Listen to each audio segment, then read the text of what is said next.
আজকে ট্রাম্প প্রসঙ্গে একটু বলতে চাই।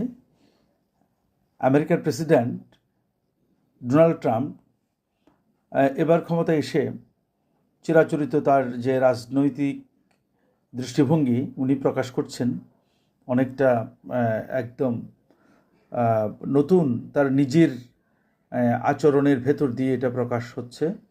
তিনি ফিলিস্তিন ইস্যুতে, গাজা ইস্যুতে এবং যুদ্ধবিরতি ইস্যুতে, তিনি সিরিয়া ইস্যুতে, তিনি রাশিয়া এবং ইউক্রেন যুদ্ধ ইস্যুতে, উনি দক্ষিণ পূর্ব এশিয়ার ইস্যুতে মোটামুটি চমৎকারিত্বের সাথে তিনি তার মন্তব্য প্রকাশ করছেন, তার দৃষ্টিভঙ্গি প্রকাশ করছেন।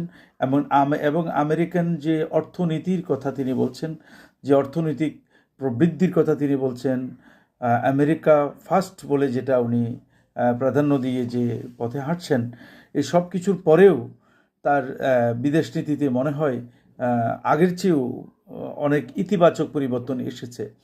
তবে তিনি একজন নেতা হিসেবে কিভাবে আমেরিকান জাতিকে মোটিভেট করবেন, তিনি কন্ট্রোল করবেন এবং তার সিদ্ধান্তের দিকে যেতে জনগণকে ঐক্যবদ্ধ করবেন, সেটার পলিসি ভিন্ন বলে আমার কাছে মনে হচ্ছে।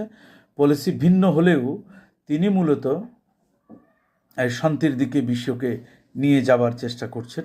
আলটিমেটলি আমার মনে হয় তিনি বিশ্বকে শান্তির দিকে নিয়ে যাবেন। আমেরিকা নতুন করে কোথাও কোনো যুদ্ধ শুরু করবে না। আমার মনে হয় আমেরিকা নতুন করে কোথাও হামলা আক্রমণে যাবে না। পরোক্ষভাবে যুদ্ধে তাকে থাকতে হচ্ছে, হয়তো বা থাকবে, হয়তো সে পরোক্ষ যুদ্ধের দিকে যাবে।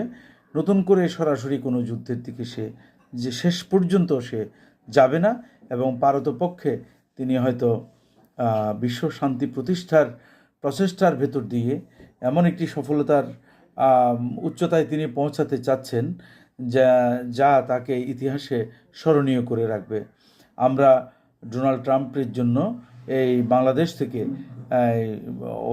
তার জন্য আমরা দোয়া করি, তার জন্য সাধুবাদ রইল, অভিনন্দন রইল, তার সুস্বাস্থ্য কামনা করি। ধন্যবাদ।